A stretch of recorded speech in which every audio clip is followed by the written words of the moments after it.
And then I'd like to introduce Tanya, who is from Los Angeles and has studied, she'll tell you the whole story because she's got a whole bunch of slides, but she studied in San Diego and then also went and did a stint at RISD and is now back in Los Angeles where she designs and builds and teaches and does a bunch of stuff. So that's all I got to say. So, Tanya.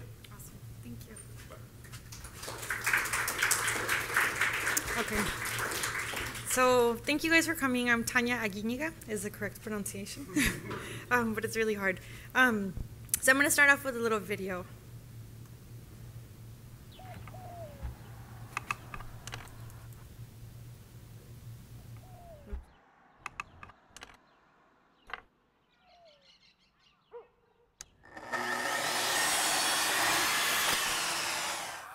As a little girl, I started making a lot of stuff, but I would make things out of things that I find.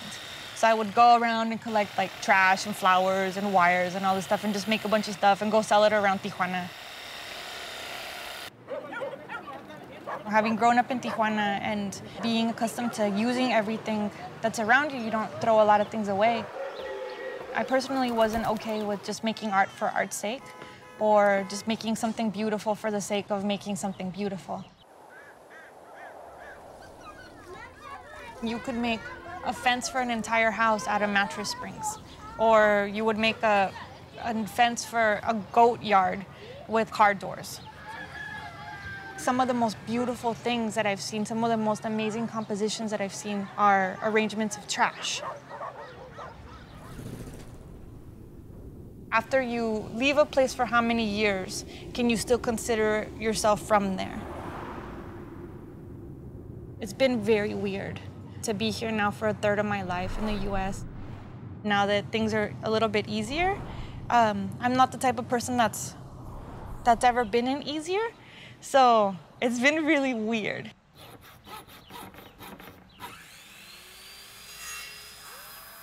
It's been really hard to design from a place that is peaceful and comfortable. It's so quiet, I can hear the birds, there's herons that come over from the LA River, and you know, and it's so pretty, and it's just like, oh my God, what the hell am I gonna do now?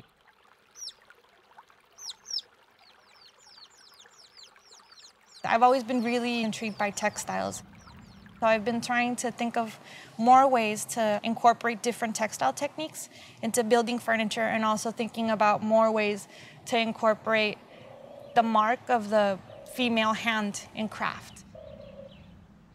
And so a lot of my work has been getting a little bit more feminized, just more softened and more warm and more like a woman made this.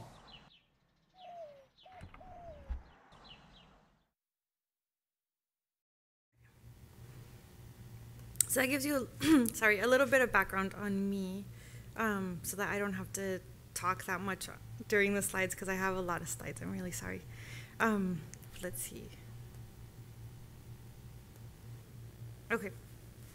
So again, my name is Tanya, and I grew up in Tijuana, and so because I do a lot of these talks, and most of the times when I talk, people aren't really familiar with what Tijuana is, I like to show some images of what it is, where it is that I grew up, and how that influences my work, and how that kind of translates into my aesthetic. And so this is the fence, the border, U.S.-Mexico border fence as it goes into the ocean. And so I grew up a few blocks away from this fence on the Mexican side. And the Mexican side is the one on the left that has tons of footprints, and the U.S. side is the one on the right. And growing up as a little kid, this fence wasn't there. So we used to be able to, you know, just hang out on the beach freely and go from side to side without really having to put up with this really big, ugly, corroding piece of metal that we had to look at all the time. And so, so this is the fence, and they recently redone it and put up like new non-corroded posts.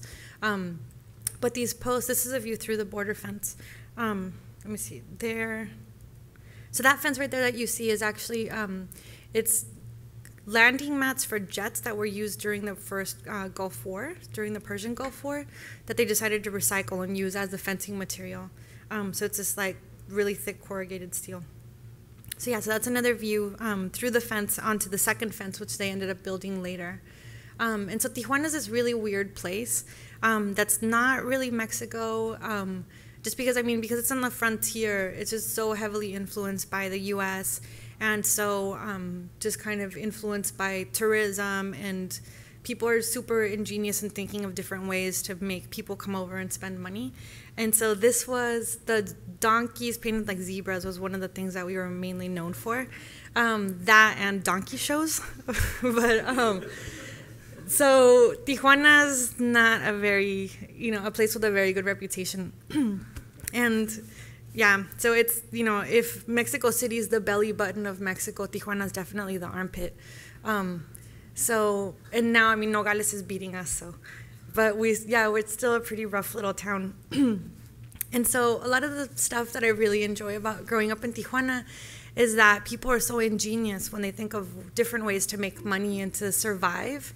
And it's something that has kind of slowly like seeped into my work. And so, it just makes you be a very creative person when it comes to doing business and trying to come up with ways to make money. So this is a picture that I shot after September 11th. And so it was when everybody was freaking out about anthrax. And so there was all these pharmacies popping up everywhere that were selling the anthrax antibiotic. But it was just a really nice shot. And this again is also after September 11th. These are Bin Laden piñatas that were being sold to American tourists, of course, next to Barney and the Little Mermaid. And so this shot is, it's this really like tiny place that I used to work in, and it's like a little makeshift barber salon or beauty hair salon where they cut hair. But there's just so many different places like this that are just really humble, but people still take the time to really, put thought into their little setups. And so I just really appreciated, that they had taken the time to sew all these different colored panels together to make their little place look a little bit better. This is, in Tijuana, a lot of people don't have home alarms, like home security systems. So, when you don't have a lot of money and you don't want people to break into your house, a lot of times you could just put a dog on your roof. And so this is, one house this is only for the Chihuahuas, but they actually had 6 Chihuahuas on the roof. And so the thing is that if people come close to your house and the dogs bark, and then it scares people away because then the homeowners know that there's someone getting close to the house. And then this is the roof of the bus terminal in downtown TJ. And so it's just really beautiful. Like for no reason, they just decided to make, a really beautiful ceiling. This is the patron saint of drug traffickers, who's, of course, not been canonized by the Catholic Church. But he was a guy that was kind of like a Robin Hood figure that, would make money selling drugs and crossing drugs. But he always gave money back to the community to help out. And so this was a little shrine that was made on the side of the road. And when I shot this picture, they had just repainted the wall. So they had taken down all the notes. But usually, like in the back, the whole wall would be covered with notes from mothers and from wives, asking this man, Jesus Malverde, to protect their drug trafficking husbands and sons and stuff. And then this again just goes back to just people being really creative with space. This is a community that I worked in that I'll get into more later. But this community is an autonomous community, so there's no police in the town. And so we would get all of these cars that were stolen that would get dumped off in the community, and then they would set them on fire so that nobody would find the cars. And so there was all these carcasses like hanging out all over the place, but then people started using them to display clothing that they were selling. So they had displayed the clothes just on the floor, but on other days they would hang all the used clothing on the cars and use them as display racks. And then again, this is in the same community that I'll go into talking about. But these are electrical wires, and in this community, they had no electricity, and so all of the electricity was stolen. And so they'd have to, take it from the factories and run a cable all the way to their house. And so if your TV stopped working, you would have to chase your wire all the way down to the point where it was broken. And so then everybody used different colored wires. Everybody, put different colored markers on their wires. But it just created these really beautiful compositions throughout the community. And this is the fence made out of car doors. So growing up in Tijuana, I started going to school in the U.S. when I was 4. And so I crossed the border every day for 14 years to study in the U.S. And before Operation Gatekeeper started, which got started in 1995, there would be thousands and thousands of people trying to cross the border. And all the people would be all lined up against the border fence. And so every single day that I went to school, I'd have to drive through this area where you would just see in the morning just thousands of people hanging out, looking for when there was an opportunity to cross the border. And so a lot of times, you know, going to school, and I'm like in first grade, I'm like 6 years old, we would, on the way back home from the U.S., we would, you know, see migrants that were getting run over. And this was like a daily thing. Every single day you'd see how much people sacrificed to make it into the U.S. and just how different it was from one side to the other. And so, you know, because I was born in San Diego, I was able to cross freely back and forth. And my family always lived in Tijuana, so they didn't really think that it was important for us to live in the U.S., but, you know, just by default, I ended up going to school in the U.S. because they didn't have a babysitter, and so they dropped me off over there. But so it just made me really think about just the inequality between both sides and just how lucky I was to be able to cross the border every day without anybody giving me any problems.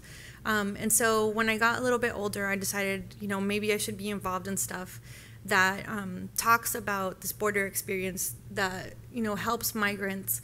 And so when I was 19, I became involved with a border art workshop. And the Border Art Workshop is a binational artist collaborative that does artwork based on frontiers. And so whether that be, you know, the U.S.-Mexico border, borders in other areas of the world, that's what the focus is. And so when I joined, they had been together for 18 years already. And so this was the first project that I got involved in, and it's a banner that's against Operation Gatekeeper, which was a strategic that was started in 1995 that reinforced the border area. And it started out between California and Mexico and then spread to the other border states.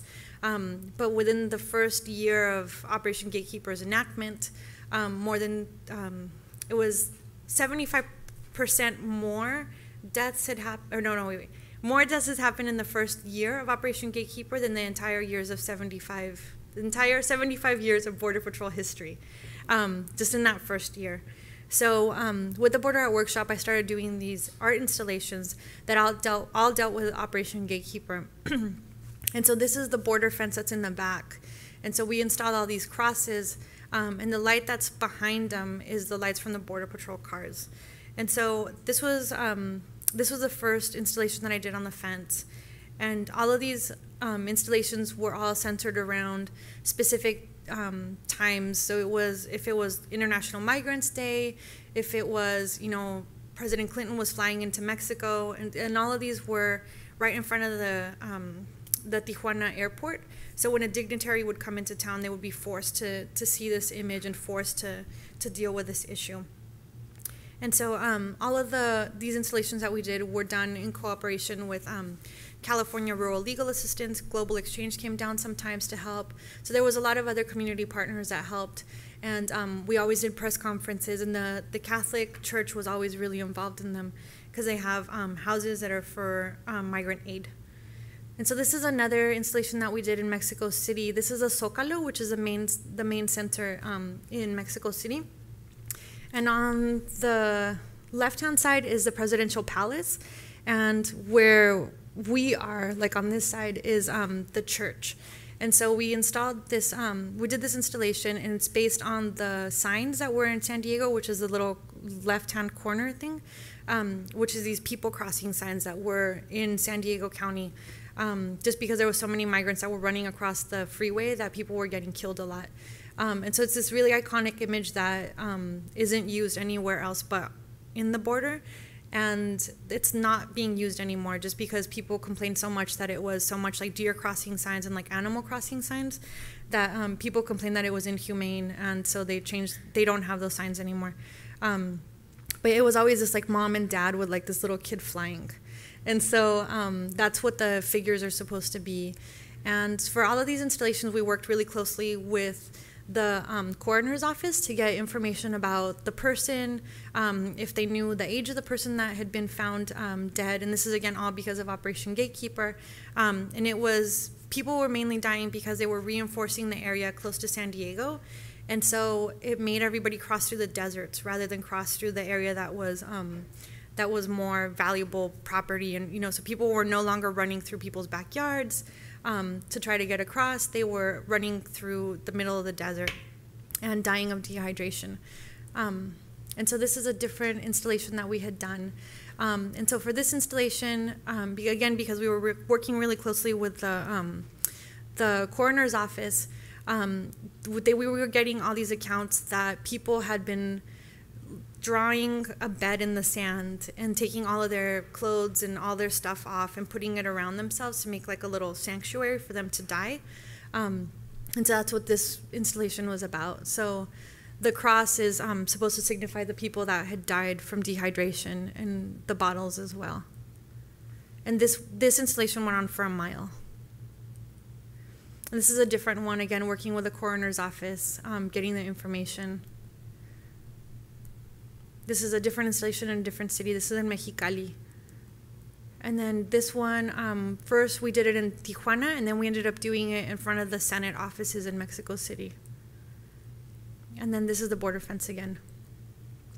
So I was doing all these projects that had to do with migrant rights. And then at the same time, the Border Art Workshop started a collaboration with this community center, this community called Maclovio Rojas. And Maclovio Rojas is on the east side of Tijuana, near the desert, like in the mountains. And it's a land squat that's run by women, and it's mainly made out of trash from the US. And the land that Maclovio Rojas sits on is between a lot of really big factories that weren't there before. So it's Samsung, Panasonic, all these big factories were around there. And so then the Mexican government decided that the land was more valuable than it used to be, and so they wanted to get this land, but there was already 8,000 families squatting on it. So what they did is they started doing all these like brutal tactics to try to force people out of this community. So they would put chains around people's houses when they were gone, yank the houses off of the foundation. They would set houses on fire. There was false imprisonments. There was assassinations. There was all this stuff that was happening to this community just because they wanted to get that land. And when I started working there, the people had already been living there for over 15 years. And according to Mexican agrarian reform law, if you've been squatting on a piece of land for more than 10 years and nobody's claimed it, then it's legally yours. And so when we found out about this community and everything that was happening to it, the Border Art Workshop decided to do a partnership with this community. And because the Border Art Workshop had already done so many different projects, they realized that the best way to get press coverage is if you give press a good photo op. And so you get a good photo op by doing art projects. And by doing art projects, you don't get arrested by the government because you're just an artist doing an art project. So that's how we started to work with this community. And so we built this community center, and the community center has, in the downstairs part, there was meeting spaces for the community. We had dance classes, we had different types of workshops that were going on downstairs. Upstairs, we were doing a lot of like art literacy-based classes, English classes, Spanish reading classes. We have artist in residence spaces at the top, so people would come in from all over the world that wanted to work in this community and stay there. So it was this big hub for the community. And the top part of it is made out of garage doors from the US, which was the building material that most of the community was made out of. And so one of the door on the left is about the history of the garage door and how, you know, it goes from getting from Orange County all the way to Tijuana and being turned into houses. This is the stage. And around the community, we did a lot of murals depicting the community history, so a lot of stuff having to do with violence or governmental brutality against the community. This is about the same thing. And then one of the amazing things about this community is, like I said, it's run by women. There's a woman leader, and all of the community was all set up so that there was a woman captain of the block, so that they would watch to make sure that nothing happened to the people that lived on the block. And so the women told us that when they first settled this valley, that they would go to sleep and rattlesnakes would crawl into the blankets to sleep with them at night to keep warm. And then in the morning, the women would wake up, chop the heads off of the rattlesnakes, and eat them for breakfast. So they were pretty badass. And so this is a sculpting school that we built out of garage doors. And I ended up working in this community for 6 years, building the community center, doing a lot of other building projects, and then also, just doing lots of classes and stuff with kids. And this is a show that we had done with a lot of the people that had done artisan residencies with us, just all about the experience of working in Maclovio Rojas. And then this is the last show that I did with a border art workshop, which was in 2006. Again, talking about the border. And it's kind of hard to see, but the figures that are, or the things that are, the wire things that are in the back wall are all, it's these rebar ladders that, because now there's 2 fences to keep people from crossing the border, and certain areas now there's 3 fences. They would get these really lightweight rebar ladders and throw them over one of the fences, climb over, leave it there, and then throw another one over the next, climb over, leave it there. And so then the Army Corps of Engineers drives around, picks up all these ladders that are left behind and crumples them. And so some of them made these really beautiful shapes. So while I was doing all these projects, with migrant rights and working in communities, was the same time that I started studying furniture. And so furniture was just kind of this outlet for me to do stuff that just had to do with aesthetics. It had no emotion. It was just like, oh, awesome, I just get to stand for a really long time and like not think about like somebody I was really close and working with just got killed. So it was this really nice outlet. And so the furniture, when I started making furniture, it was all really dry and really just like clean cut, and I was really obsessed with 70s colors. So they were just, these really simple, like kind of just whatevers. Yes, this is all stuff that I did at San Diego State. And then when I went to RISD, it was the first time that I had moved away from my region. And so a really interesting thing happened because there wasn't a lot of Mexicans in Rhode Island.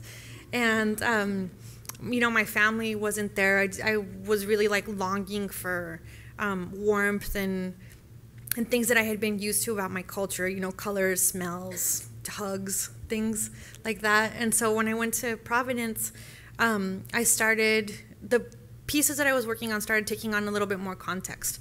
And so they started being a little bit more Mexican and just having more stories to them. So these are some of the first pieces that I had done. So these are lowrider stools.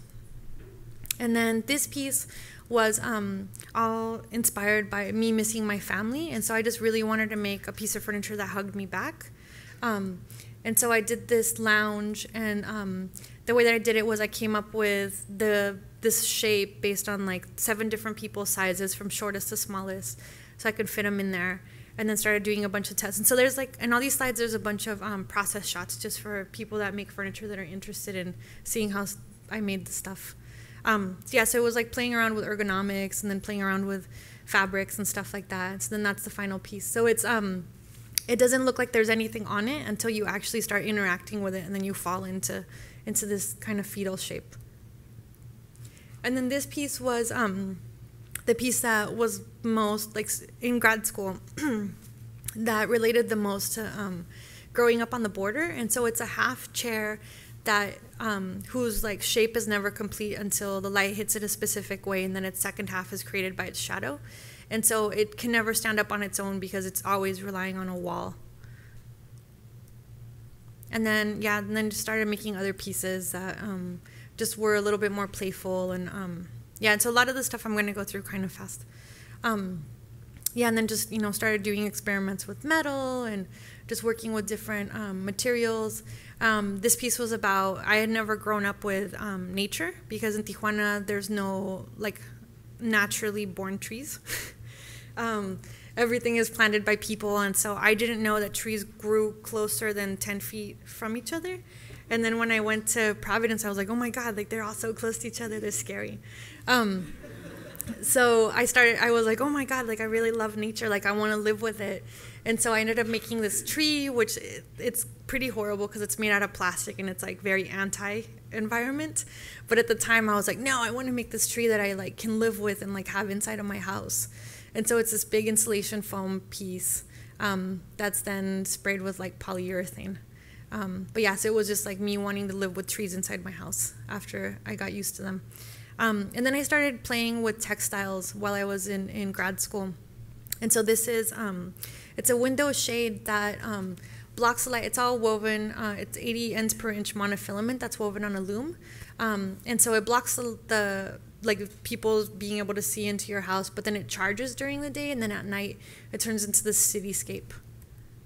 And so, yeah, so it was inspired by the way that light shines through trees. And then this is the piece of paper that's on the inside of these little pockets, because it has these double weave pockets inside. And so then the stuff started to take on these like kind of double meanings, and a lot of stuff that, you know, just having to do with growing up on the border and things always being kind of double-sided. So this is a blanket that, oh, and this is like the weaving process, which was a nightmare. But so it's a blanket that also charges, and then at night the warmth becomes your light. So you can like read by the light. And then this is just another textile piece inspired by nonpareil chocolates. And then this is just more playing with textiles. And then I started doing these experiments with felt. And I first started getting into felt just because I wanted to learn processes that if I did move back to San Diego or to Tijuana, that I could take to the community and show people how to do processes that they could potentially make money off of doing these new, you know, little pieces. And because felting is really low tech, all you need is just water and soap and wool. That's about it. It's something that's really easy to translate to other areas that you know don't have electricity or money. So yeah, so I started making these birds, and then the birds turned into the chairs. And so with this piece, I really wanted to take something that was very recognizable and transform it into the opposite of what it was. So it was taking a metal chair that's impermanent and turning it into a permanent thing that you have to live with, that's inviting, that's warm, but still let it retain its old identity. And so that's the felt chairs, and they're all completely hand felted. And then this again is about just wanting to live with nature. So it's a forest roll that it rolls up into the sushi thing, and then you can lay out on it and two people can sleep on it. And then this is the whole table. So this piece was just, I was tired of like never eating at my table because I throw so much crap on it. And so it was just like, well, if I put holes in it, I won't throw stuff on it. And so then the plates fall into place, but then also create this really beautiful play with light on the floor, and just kind of make eating at it a whole kind of like performance art experience. And so when I was at RISD, I kind of missed working with communities, and so I ended up doing projects with the Boys and Girls Club over there, and a lot of Rhode Island history is centered around textiles and textile mills. And so I ended up working with a lot of these students whose parents used to work in textile mills doing textile-based projects. And then the RISD Museum, because when I was in San Diego, I also worked for the San Diego Museum of Art for their education department, and was doing a lot of programs with their education department to do outreach to Latin communities. I ended up working with the RISD Museum to do outreach to their Latin communities because they didn't have anyone on staff that spoke Spanish. And there was a really big Puerto Rican, Dominican, and Cuban population that lived around Providence.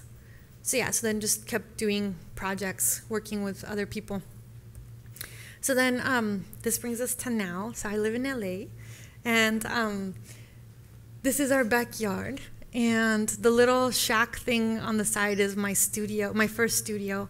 And so I was doing most of the work that I was doing out of grad school, out of this tiny little space. But it was, I don't know, I just like to show people these pictures because the space is really, really tiny, and I was still able to get a lot of stuff done. So I know that, you know, once you get out of school, you don't really have sometimes like a place to go and make work. So you can make it work if you just, if you get a festival set up. And so this is, yeah, so I used to just work under this tent. And so when I would weld, I would just get a blue tarp and kind of lock up the the little tent area and just weld in there. And when it's 102, it's pretty hard to like weld wearing a leather jacket. But you know, you can still make it work. So this is, where I used to do all my work. And then now I have this warehouse space, which is a little bit bigger and allows me to work on bigger projects, especially when it's raining. I don't have to worry about getting electrocuted. So yes, this is the shop space now. So a lot of the reason why I was able to kind of start my own practice after grad school and get a festival set up is because I won this really amazing grant, or not grant, it's a fellowship called United States Artists. And it's, I won it the first year that they had started it. And so it's Rockefeller, Prudential, Rasmussen, and Ford Foundation that put together this huge endowment. And so different art people nominate artists to get this award. And so then 50 of us across all disciplines, so dancers, poets, radio, storyteller people, whoever, anybody that has to do with art that gets nominated is eligible for this thing. And so 50 of us got $50,000 to do whatever we wanted with. And so I quit my job, bought a bunch of tools, and then the first thing that I did was to go travel through Mexico. Because growing up on the border, you know, and growing up in this weird Twilight Zone area of culture, I never really knew what my own cultural identity was, my true like Mexican like heritage was, because other than like, you know, zebras painted like donkeys, like we don't really have that much culture in TJ. And so I took a trip down to Oaxaca and to Chiapas to, you know, just look around and see what was out there, see what artisans were doing in Mexico. And so I stumbled upon this little town in Oaxaca called Teotitlán del Valle. And this town there's about 1,000 people and 90% of them weave. So from little kids to old men, and I mean, there's like auto mechanic shops, and there's a loom inside the mechanic shop, and while he's like fixing cars, he takes a break and like weaves. So it was just this really amazing place. And they do all their own wool dyeing using natural techniques. So I ended up staying in this village for a week and learning wool dyeing techniques. And so they have all these, and all these are like really old school looms that were introduced to them by the Spanish. But this town, it's Zapotec is what the like indigenous people are there. And the Zapotecs had been weaving since like Aztec times. But then, the Spanish introduced these like stand-up looms to them. And so they do a lot of dyeing with this thing called cochinilla. I think in English it's called like cochineal or something. Yeah. So it's this red pigment. And so the way that you make it is you get these little bugs, which are the white things that attack a specific type of cactus, and then you grind it into the pigment, and then that's how you get red dye. And so it's a thing that like became super valuable, and it's still super, super valuable because by the ounce it's worth more than silver is. And I guess that's how Europeans got red, and how a lot of cultures ended up using red is because of this cochinilla. And so this is wool dyed with pomegranates, and you'd think pomegranates turn red, but they turn chartreuse. So so then I, after I came back from the trip in Chiapas and Oaxaca, the pieces started to become a little bit more influenced by the materials that I had seen in Mexico, by the looms and things that I was around during my trip. So all of these pieces came out after the trip to Mexico. And then this is a show that I did called Wrap Welded Woven. And so I started doing these soft rocks, which are these big things that you sit on. But it was kind of a way for me to visually collect stories and things that I had gathered on my travels. So every time I go somewhere, I buy yarn. And so then I have just this huge catalog of all this yarn. And so it was just kind of a way for me to like catalog the trips and stuff. And so that's just, some shots of the show. The soft rocks. Some felt fences. Spirographs. And then these are clay chairs. And so in a lot of my work, I try to kind of incorporate materials that are used in other disciplines. And so this guy, what I did was I really wanted to start using clay in my work, but I didn't want to just, and I had tried to make chairs out of clay and they exploded. And so I was just like, well, if I'm going to use clay, I have to think of a very specific reason why I'm using it. I don't want it to just be like, oh, I just want to use clay. So then I thought about clay, and I thought about that, you know, it's high fired. So if I weld next to it, it's not going to be affected by it because it's already gone through high fire process. And so I trapped all these clay beads that I had made into the structure and then welded all the structure to trap them in. So they're all done in place. And so it was pretty hard to like keep it square because everything wanted to jiggle around. But yeah, and then more working with felt. And so that's the guys before I felt them. And then in this piece, I really wanted to get back on a loom and really wanted to use a loom, but use a loom in a furniture sense. And so the piece is, it's a 60-foot warp. So the string that's hanging out in front of the chairs is the same string that makes the chairs. So it's all, let me see. Yeah, so it's all woven in panels. And then that string gets attached to this like structure that has like a double weave pocket that holds everything in place. And then all the strings get separated once they get to the top. Yeah, so that's, but then they, yeah, so the warp picks up its own environment for people to hang out in. And then, so then this is gonna go into like random stuff. So then I was asked to do this children's museum thing, and so I was selected amongst other like international artists to do a room in this new children's museum in San Diego. And so they wanted to get contemporary artists to do kind of contemporary exhibits where children can play in. And so I was selected to do a toddler texture forest. And so these were some of the models for it. And then this was a prototype for the room pieces, and then that's the actual room.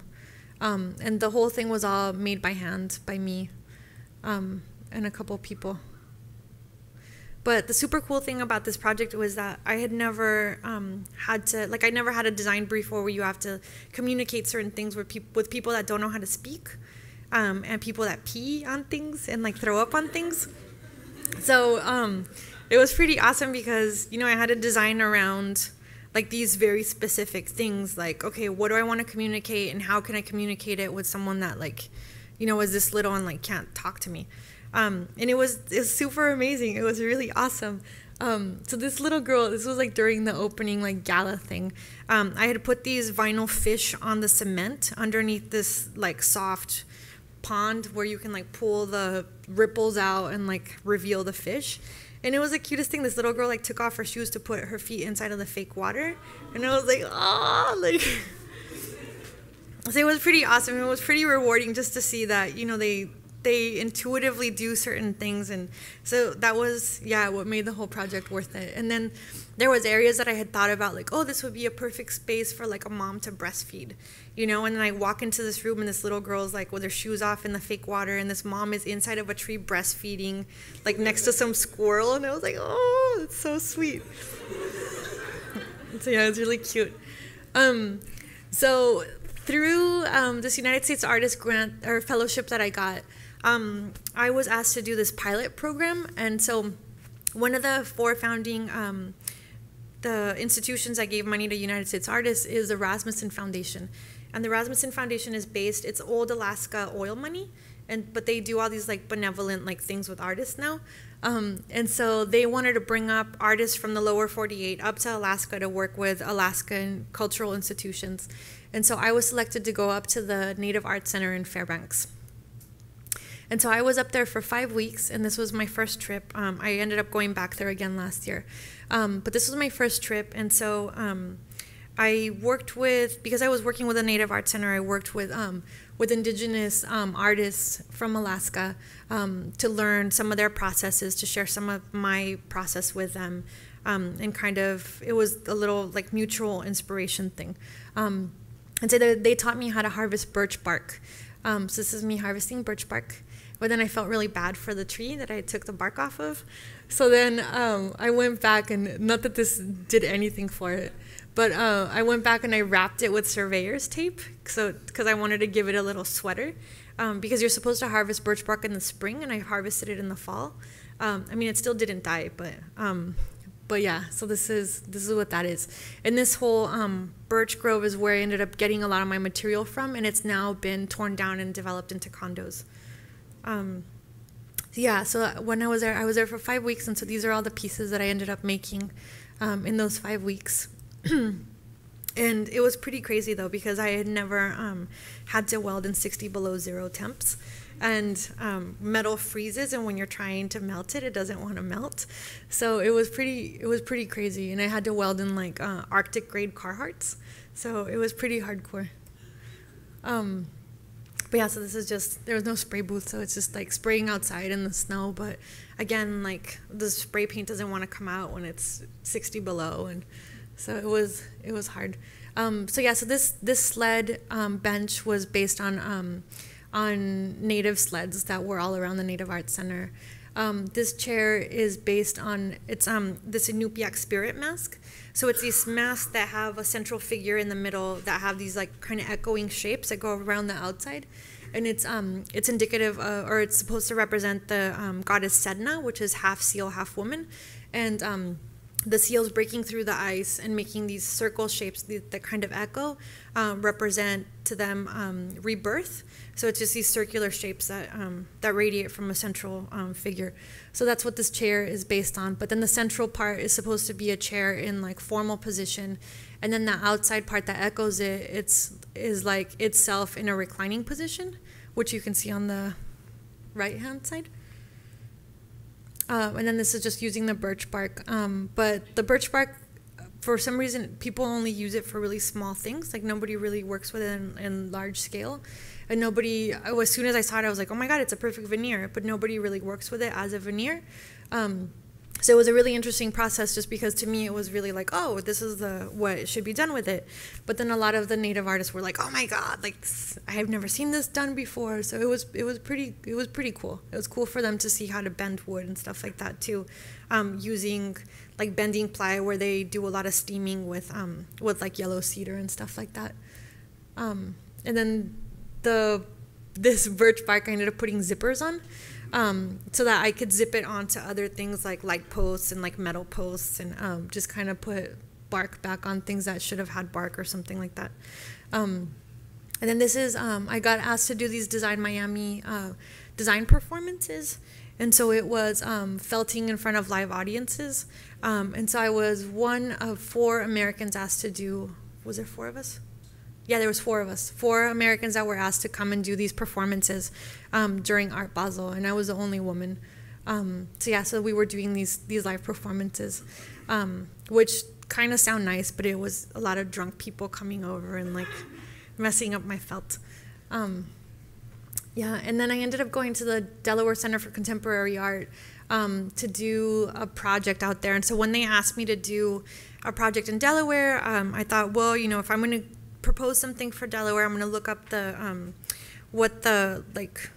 what Delaware is about, what Wilmington is about. And so I found out that more than 80% of the population in Delaware is African American, and that the first beauty contests were held in Rehoboth Beach, which is in Delaware. And so I wanted to do something that had to do with beauty and had to do with working with the African American community. And so just thinking of how I can incorporate voices of people that aren't usually heard in fine art. And so I ended up working with African American hairstyling salons to reupholster found chairs and lamps using traditional hair braiding techniques, but using the Winter Tour collection as our example for decorative art. So it's confusing, but that's what it was. So it was pretty awesome, because and the pictures are super blurry because didn't have like a photographer. And this was just like with my phone. But I ended up working with 2 different groups. One of them was a vocational school that had hairstyling department. And so it was these like teenage girls that I would go see every day and would work on the pieces. And then an African hair braiding salon that was in downtown. And it was really interesting because there's like not many like white people that go into downtown, just because everybody's really like scared of going into some of the areas. So it was pretty awesome to work with the two different groups, and groups that again aren't usually asked to have work shown in cultural institutions. So these were the pieces that they started out with. And then, so there's some of the stuff in the background.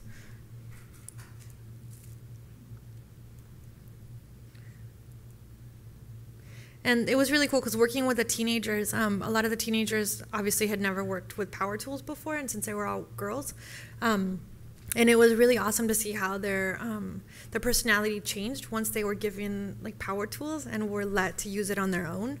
And so it ended up inspiring me to do these classes in LA called, it's female power tool empowerment classes. So I ended up doing all these workshops in LA just to teach women how to, you know, the lingo of like, if you go to Home Depot and you want something, like this is what, you know, some of the stuff is. So, you know, don't get intimidated by these men. And then for them to be able to just be comfortable with using power tools. And so it's cool because a lot of the people that would attend the workshops were like recently divorced women that were like, my husband started this renovation project and he left me and I don't know how to finish it. And so it was pretty cool. But anyway, so yeah, so these are some of the girls in Delaware.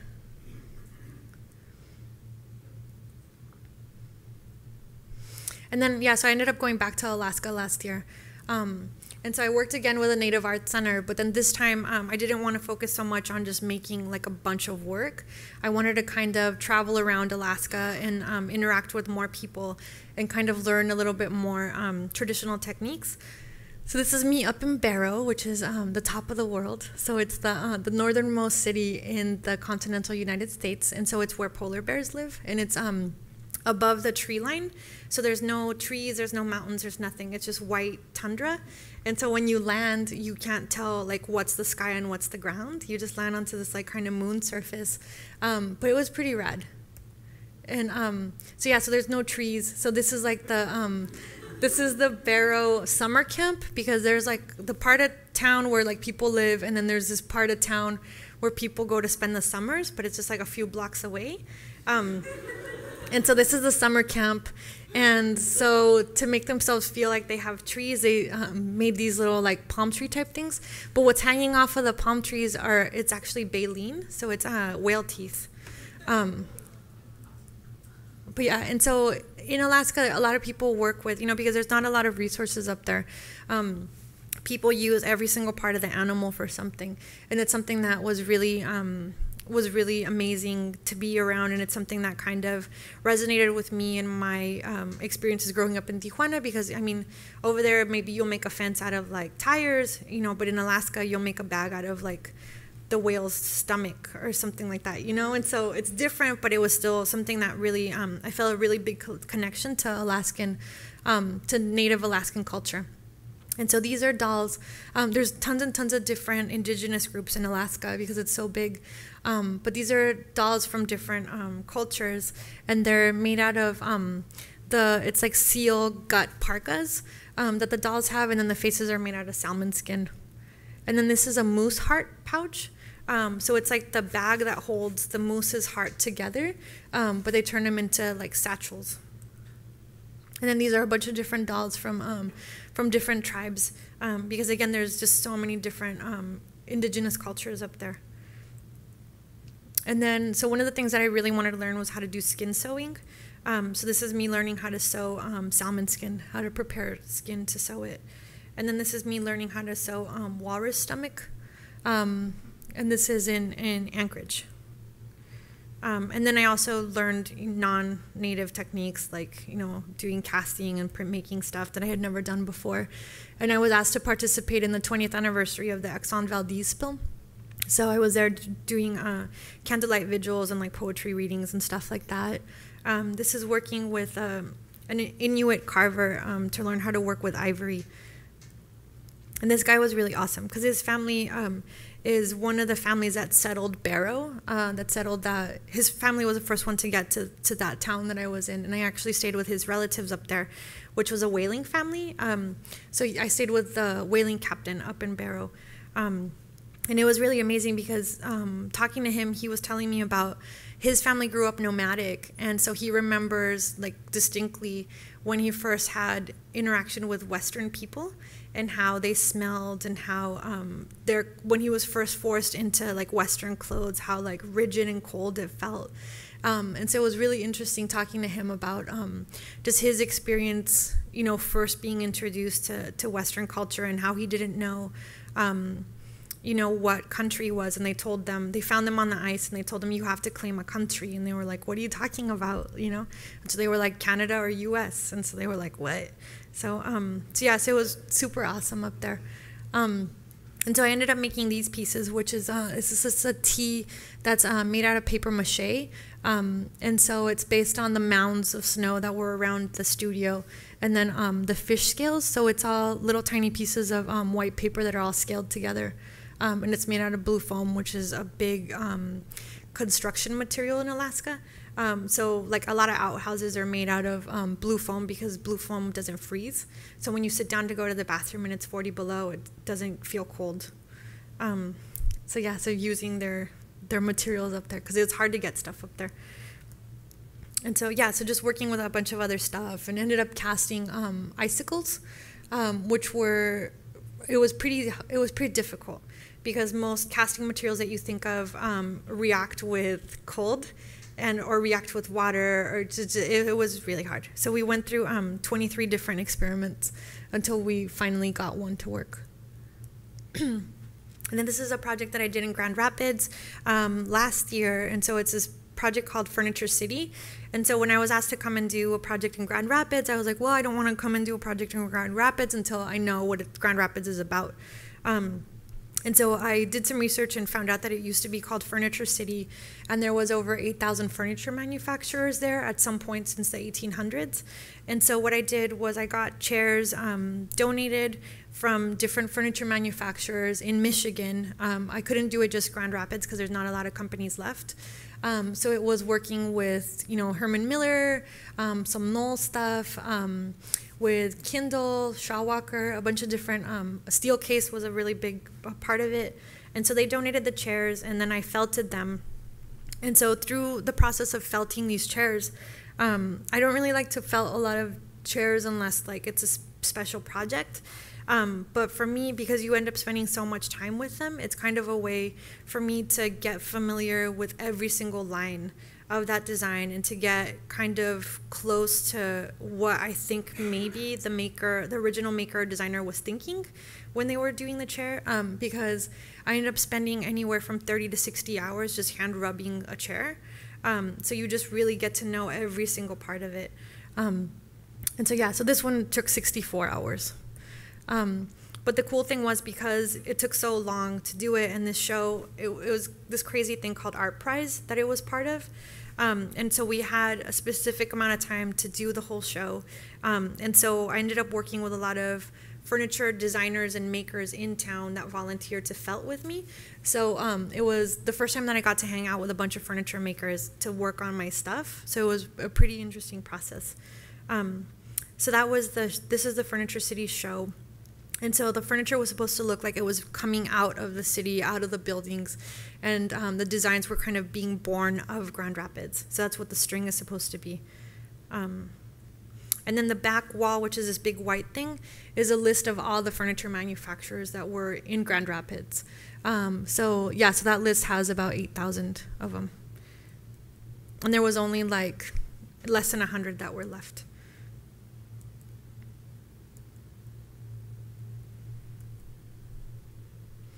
Oh, and then we're getting close to the end. I hope you guys aren't too bored. So this was a show that I did in May here at the San Francisco Craft and Design Museum. And so for this piece, I wanted to kind of soften the gallery, and then also to turn the gallery into a kind of like a semi-functional studio. And so it's all this, it's 500 yards of fabric that I installed in the galleries. And then we ended up turning the gallery space, like I said, into a studio. So we hand painted all the fabric in the space, which made the museum really nervous because it was really messy. And so this was, kind of a weird look of the show, because that was before we steamed them and ironed stuff. But then all of the scraps that caught all of the drippings of all the dye, this is in my backyard. It's pieces that now I'm using to make other work with, and then this stuff just came down from that show, and so now all of that fabric is going to get turned into functional, like garments and things like that. So now, this brings us to right now. So right now, just because economy's been kind of weird and kind of on the side, the entire time that I've been making furniture, I've also been doing accessories. So now I'm doing a lot more accessories just because people buy more accessories than furniture at the moment.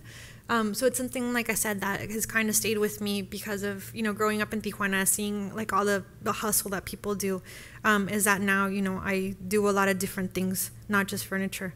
And so this is, just dyeing stuff, bracelets, and crazy production in the backyard. And then designing small lines for different companies. So these are some pillows for one company. And then also got a little bit into printmaking after my last trip in Alaska. So doing all these gauze prints. And these guys are pretty large. And then playing still more with ceramics, doing some slip casting stuff. So doing some other fun stuff. The soft rocks have kept multiplying. So now there's more and they get bigger all the time. And then still doing a lot of felting for people. And then one of the projects that I'm pretty heavily involved in is the Watts House project. And Edgar, who's the director of the Watts House project, is speaking tomorrow. I don't know if it's in here or where he's speaking, but anyways, it's its artist-run initiative to redo the houses around the Watts Towers. And the Watts Towers is, they get over like 500,000 visitors each year, but no money has ever got put into making Watts better. And it's the only place where there's been multiple riots. And so the city of LA has been promising Watts that they're going to help them make Watts better for the last 40 years, but they've never put any money into it. And so we're partnering with different cultural institutions to renovate the houses along this 107 corridor, 107th Street, which is the triangle that goes around the Watts Towers. And so it's one artist and one architect that are getting paired up together to do each of the houses. And then we also have different museums that are sponsoring us to redo these houses. And so then we're working with the homeowners to see what it is that they want, what it is that they would like to see improved upon on their houses, but then also putting an artistic spin to it so that there's something that kind of not rivals the Watts Towers, but just there's like an artistic expression that's being shown to the community and being shown to the visitors of the Watts Towers that comes from the community but is in collaboration with the artists. So this is the house that we're working on, and it's one of the nicer houses on the block. And so most of the families now in Watts are Latin. There's not really that many African American families left. And the family that we're working with is from this little tiny town called Zacualco in Jalisco, and the town does a lot of tile work. And so what we did is, based on all of the tile work that Simon Rodia had done on the towers, we're incorporating tile into the facade of the house. And so these are some of the inspiration images for it. And so the house is getting turned into something kind of like this. It's probably not going to look like this, though, because we don't have the budget to do this. But that was the inspiration drawing. And so it's something like this, which is a little bit more modern, that we worked with the family on, but then incorporating these tiles into the facade to make it have this kind of like textile tile look to it. And so then this is the last stretch of it. So this summer, I started this group called Artists Helping Artisans. And so because, like I said, I had been down to Chiapas and Oaxaca a couple years ago, I was asked by this gallery in San Jose to do a show which just opened a week and a half ago. And so they were giving me like a pretty good stipend to do the show. And so I was like, well, I can just like put together a survey of work I've already done before, or I can get that money and put it to use in something good that I've always wanted to do that I haven't had time or money to do. So I ended up raising $8,000 to get myself and a documentarian down to Chiapas to work with Mayan artisans to do collaborative pieces that would bring attention to their craft and to their region. And And so I ended up going down there. I was there for 5 weeks from the end of June to the end of July. So yes, I got back in the beginning of August is when I got back. And so I didn't have any contacts before I went down there. I just knew what the people made. And so I ended up going down there and doing kind of a lot of scouting around town and around to different villages to see who it was that we wanted to work with and what the different villages made. Because each village makes a very specific artwork, or not artwork, but they have a very specific style of making whatever it is that they make. And so this is one of the families that we worked with. This is a family in Sinacantan. And the really, really awesome thing is that every single village wears a different outfit, and the whole village wears that outfit. So they do different variations of it, but they all wear like a uniform. And so the men and the women wear these uniforms. And so Sinacantan is a town where they grow flowers. So then everybody's clothes have these really heavily embroidered flower stuff on them. And so with this family, we ended up working with to do some collaborative pieces. But then also Rosa, who's the mom, ended up teaching me how to do backstrap weaving. This is another family that we worked with really closely, and they're from Chamula. And in Chamula, they wear these really fuzzy skirts that are made out of wool. And it's the fuzzier the skirt, the more money you have, because it's just harder to get longer wool. So it's a sign of prosperity if you have a really long fuzzy skirt. So these skirts are really crazy, but they're pretty amazing. So hers is not real wool though, it's acrylic. Because the wool was too itchy on her, so her mom bought her a fake one. So this is little Ruth in the traditional outfit. And with this family, we ended up doing some collaborative pieces, but then doing a lot of embroidery projects with. And so then these are some images from the backstrap weaving. And so it's just really, really old school weaving. Setting it up, weaving, and I ended up taking an intern with me she's a textile major in RISD, so she was super well versed in like different like weaving techniques, and so it was really good because one of the things that we wanted to do is we also wanted to kind of introduce things that would diversify their palette so that they were also able to sustain themselves a little bit more beyond the work that they traditionally do, but without completely erasing the history of their imagery, their color palette, stuff like that. So what we did is while we were doing classes with Rosa, Megan would start doing a little bit more complicated techniques on the loom but not say anything. And then Rosa would come over and say like, oh, like, what is that? Like, show me how to make that. And so it was this very kind of gentle sharing of different skills that we ended up doing. So that's their business, some of their work, of Rosa's work. And then her mom ended up teaching us how to do how to spin yarn. And so it was all the way from shearing her sheep to washing it in the river, to carding it, to spinning it. And the really cool thing that we didn't really foresee happening is that when we went into Chiapas to work with all these women, we thought, oh well, they already know how to do all of their processes because this is what they do. But a lot of the different processes aren't necessarily handed down. It's stuff that the older generation knows, but then some of the younger people don't really know. And so by us asking them, can we learn how to do this, then the other people would come over and be like, oh, I never learned how to do that. Can I learn too? And so then we kind of ignited this little like spark in different communities where people wanted to learn their old techniques.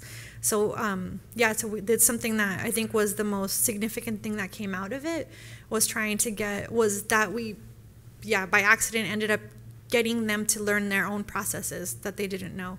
And it's something that you can't plan for that type of stuff. So this is some of the spinning, embroidery. And then I did a lot of workshops with the families as well to try to teach them share some of the stuff that I know how to do with them, so it wasn't just like a one-way thing. So dyeing workshops with the families and just using whatever we had, so Coca-Cola bottle.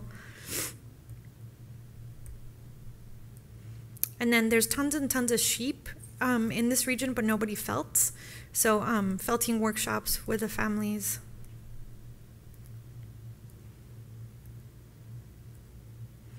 And then because what I had proposed to this gallery in San Jose was that I was going to go down there, work with these women to do collaborative pieces, and use the show as a platform to kind of highlight their work and to bring attention to their craft in their region. What I needed to do was I needed to come up with pieces that could then be shown in a gallery space. And because I didn't have a lot of time, I was only there for 5 weeks, a lot of the work that we ended up doing collaboratively kind of had to be larger scale pieces of what they already made, but just with a little bit of a twist, a little bit of like an editing eye on my part. So these are some of the pieces that we did with other people. And so these were large animals that we did with one of the families. And this is what they did before. And so then, yeah, so some of the work were just large versions of the stuff that they already did. This is large owls with Pascuala. And this is some of the work she already did. And then I ended up commissioning a Zapatista Women's Collaborative to make yardage for me to use in upholstery. And then this is some of the animals. But then they also made yardage for us, this one family. And this is a really amazing family. The two sisters are deaf, but they're weavers. And so then this is a show in San Jose that, like I said, just opened a couple weeks ago. And so one of the walls was dedicated to all of the tools that we used. And the really amazing thing was that our weaving teacher ended up giving me her loom, which took her years to accumulate all of the stuff to make her loom.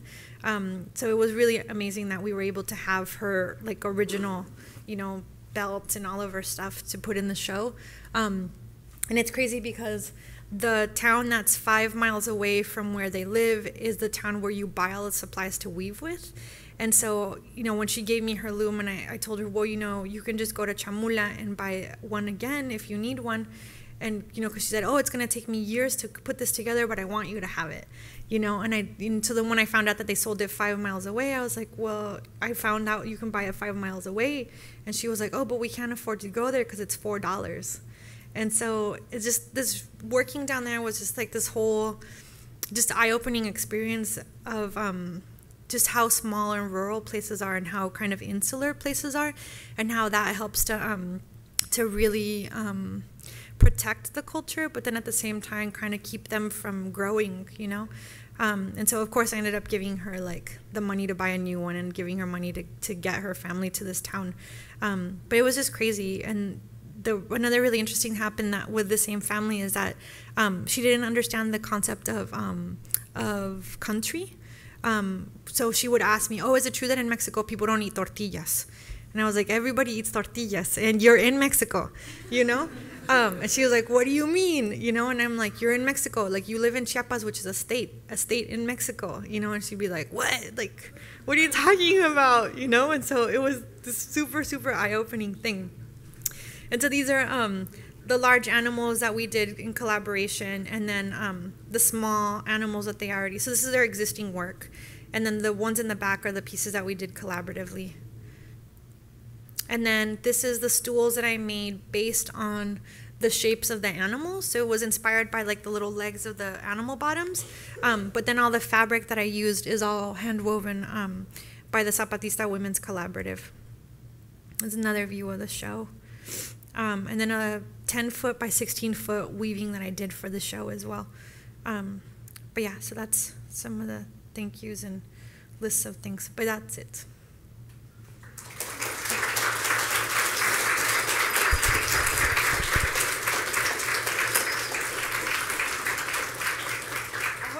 I hope it wasn't too ridiculously long. Okay. So, yeah. Yeah. Uh-huh. And then now working in the United States and being a prolific artist here in the United States. Mm-hmm. To what extent are you interested in especially right now in the situation with the war in the United States, to what extent are you interested in using your work as any medium of transmitting that tension or dealing with that relationship right now between the United States?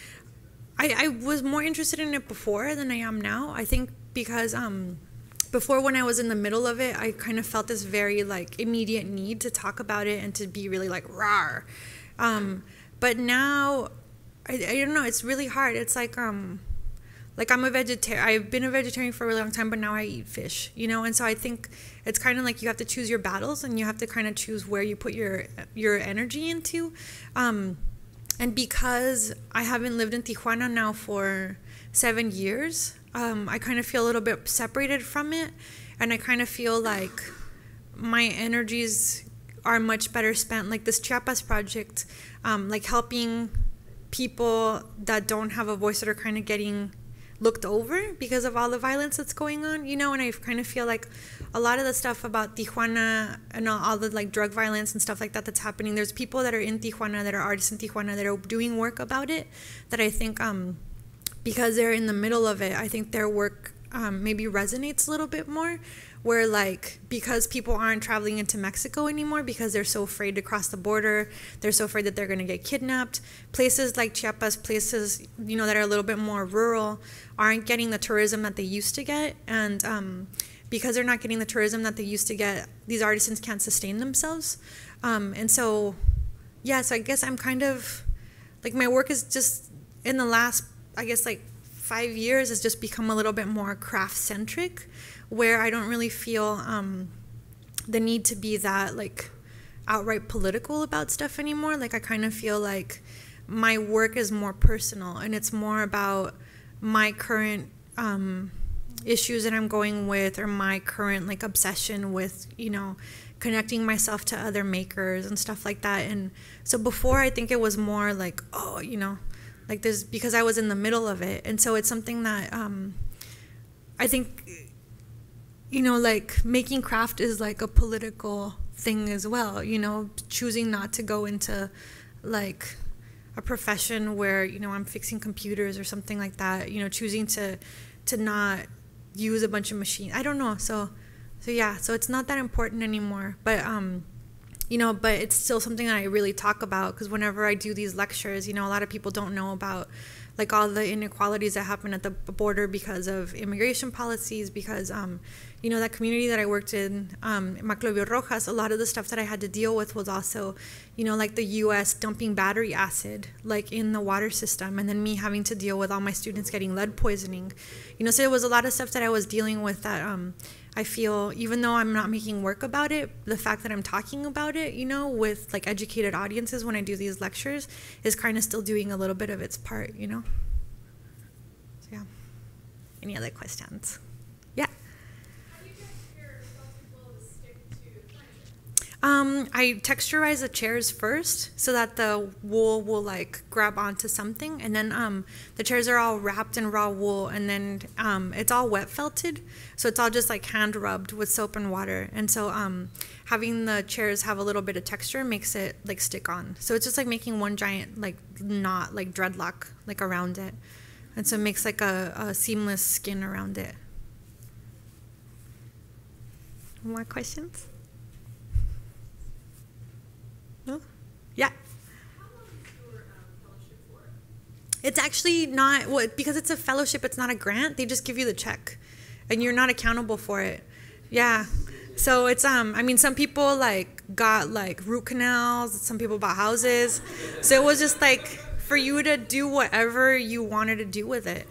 And so, you know, like most of us, I think, spent it all in the first year. But yeah, so it was just a check that I got. So what do you see yourself doing next? Well, because this artist helping artisans things, since I just got it started, now I kind of feel like I need to keep, you know, obviously like my furniture stuff going and the accessories line going, just because it's what pays the bills a lot of times. But now that this artist helping artisans project started going, and there was 114 people that donated to it, and after I did the project, now it's starting to get more press and starting to get a little bit more attention. I really feel like I need to figure out where I want it to go.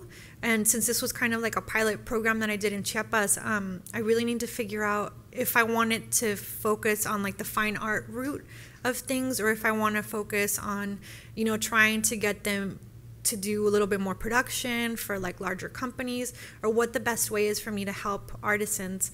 And And so I really need to figure that out. And the whole Artists Helping Artisans is just me. So there's not like other artists helping the artisans, you know? So I have to figure out, one, you know, how I get money without me calling all of my friends and bugging them like I did last time. But, you know, how it can be a self-sustaining program that keeps itself going. And because I don't have a background in, you know, fundraising, and I don't have a background in business, like I don't know what I'm doing. Like I just did it and like, you know, got the money myself and made it work however I did.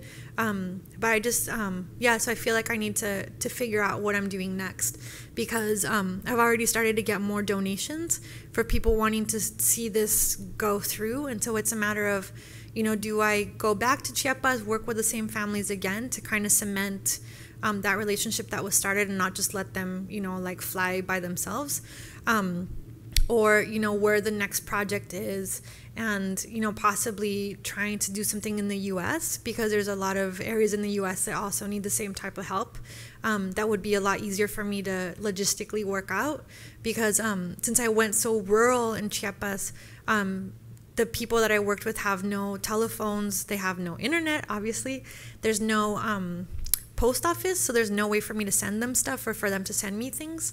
And they, you know, so it's a lot of really logistical things that were difficult that I didn't expect, that that I just have to figure that stuff out. But then again, yeah, keep my furniture stuff going, and there's, you know, exhibits that I still have to do, so I still need to kind of keep it all going. Oh, thank you. Thank you. I'm glad. Some people get offended by the dogs on the roof. So I'm glad you guys laughed at it. Some people are like, oh. So, yeah, so it's good. Well, yeah, any more questions? Yeah?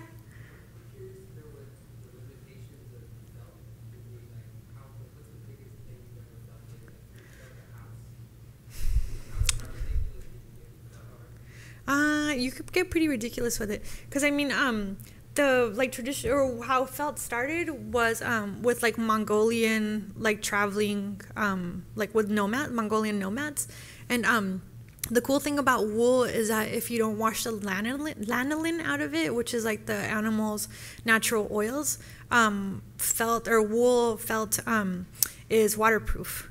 So if you get it thick enough and strong enough, oops. Oh, I forgot. There's one more. I don't know if you guys want to see it, but there's one more video if this thing can stop freaking out.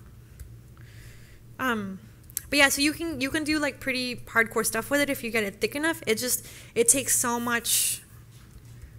Can you help me? Okay, they're coming over. It takes so much work that, I mean, on most felting projects, if I'm in a hurry and I have to get it down like on a deadline, I mean, I'll rub it until my hands bleed. So it's and it's really hard on your back and like on your arms, because it's a really like physical process. So yeah, so you can get it to do lots of stuff, but it's kind of hard on your body. So there's like one more video, but I can't get this thing to stop. But yeah, but you can do like tons of stuff with it. It's just figuring out, yeah, like if it's going to be out in the elements, like how do you treat it, and like how thick do you need to get it and stuff. And it's also kind of expensive, because wool is expensive. Yeah. I was curious, like when you went to Delaware and you went to Alaska and you worked with those people and you decided what you wanted to do, was it really hard to, like how did you get people interested in like weaving hair techniques onto lamps? Or do you have any like funny stories about like putting your ads on Craigslist or something? No, it's hard. I mean, some people are really open to kind of like the artistic like experimentation process, and then some people are just like, oh my God, you're crazy, you know? And then some people are just like, oh, you're this really tall white chick and like I don't want to talk to you, like who are you, you know? And so like for that stuff, the museum themselves had like gone out to work with or to look for people for me to work with that they had worked with before. So it was people that they already had a relationship with. So then they would just go over to them and tell them, you know, oh, there's this girl coming, she wants to do this, are you interested? You know, and so then one person said yes, and that was that vocational school. But then when I got there, I said, you know, well, this isn't really what I wanted. I didn't want to be stuck in a high school working with teens. Like I wanted to be in the middle of the community working with the people that, you know, are immigrants or are, you know, kind of displaced people that haven't really had a voice, not these like teens that are just going to be like, hey, whatever, like awesome, I'm going to sign up because I get out of my class. And so then I ended up having to go into downtown, go knock, go try to go into all these hair salons to try to get them to talk to me, and most people were like, no, and the museum would only let me work with people that were that were certified, that had like a hair person's, whatever it's called, hair license. And so when I'm coming into places talking to people, and then like near the end of the conversation, I'm like, and by the way, do you have your license? And so it just makes people distrust you, and so it was hard because a lot of people just were like, no, like, who the hell are you? Or when it's like this really like super like segregated community, and they're not used to people like me walking in and being like, hey, what's up? Like, you want to hang out? I'm gonna buy all your stuff, So it's just hard, and it's just a matter of just kind of knowing how to sweet talk people, kind of, and knowing how to, like the same thing in Chiapas. I was trying to get people that didn't know who I was, and they're like this little, and I'm this like giant girl that it's like, oh, can I hang out with you and your family? Like, you can't just say, can I hang out with you and your family? Like, you have to go every single day and like visit the same person and be like, oh, what are you working on today? Or like, buy a couple little things from them and then come back and like, oh, look, I brought you this food because you were asking me what I ate, and then go back another day and be like, I really loved your coffee. Would it be okay for me to sit down and have coffee with you again? And so it's this really kind of small, gentle, tiny steps to try to get people to let you into their homes, to their businesses, and so it's kind of a lot of just, I don't know, just like things your mom taught you to be like a nice like person. You just so okay, so I can play this really quick since you guys don't look super bored. Okay, so this is a small video of the backstrap weaving process, because I know a lot of people don't know about it.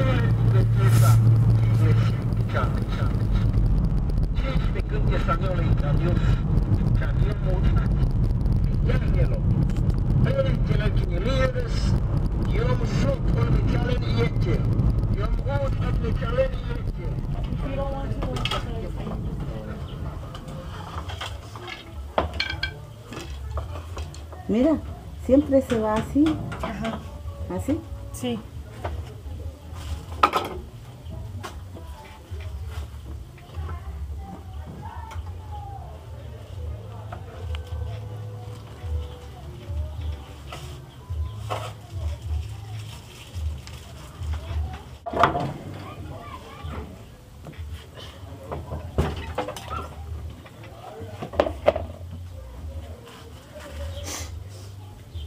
Lo hace bien rápido. Yo sí. Sí, porque ya hace tiempo que ya... Sí, pues. Yo tenía 13 años cuando aprendí.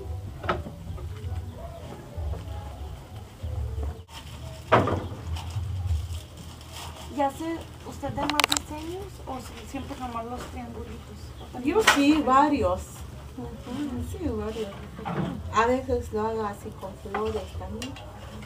Pues los tiene ¿Así? que amarrar. Ajá. No como ustedes lo hacen así, así. Ajá. No, sino que así nomás. Mira, así. Pero mira cómo lo haces la cintura. Ajá. Que así se Más hace. para enfrente. Eso, así nomás. Y así.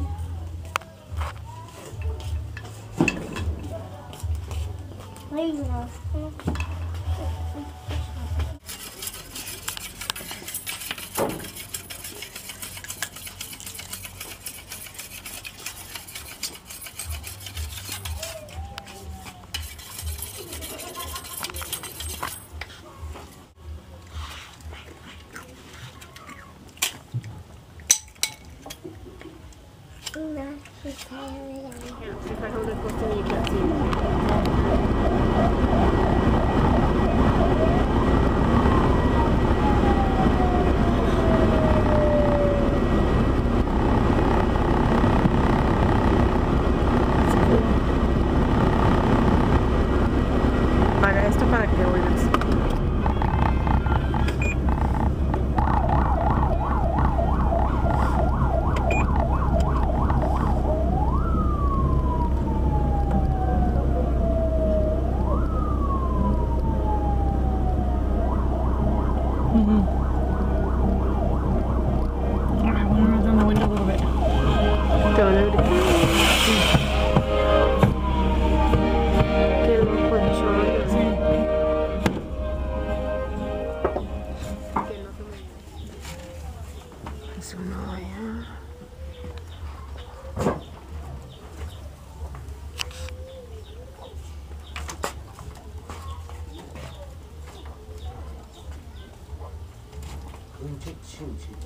Shiva chate.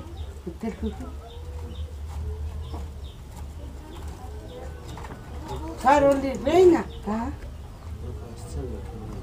Iyo yo. Yummy Batamo tanda ani kusbisiran. Ali klik katam patako kada turas.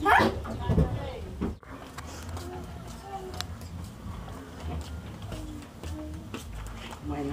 Así también te protege la espalda, ¿no? Para que no te duela. Ajá, mejor así. A ver si. Tejido con como borde, con figuras.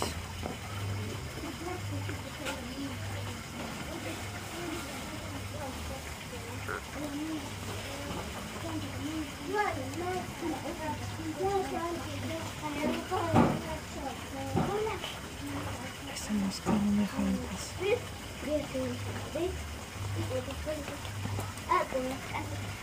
¿Puede? Pues uno flojo, levantado. Eso, y uno así. Y uno de acá arriba.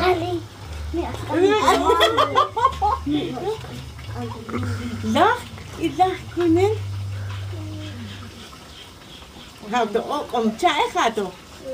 Yo le doy una pasada con el verde.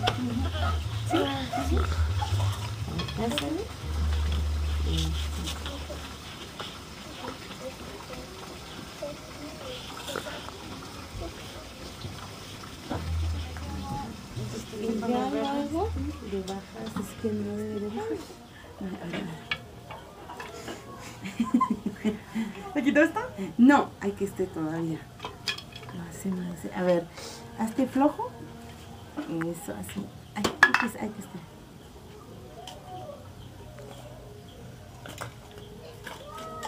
Bueno. Y este hay que se quede así.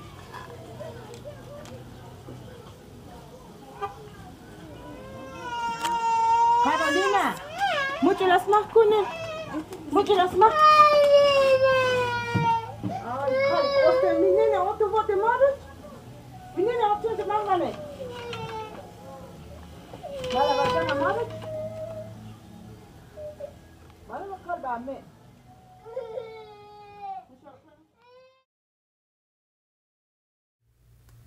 Okay, that was it.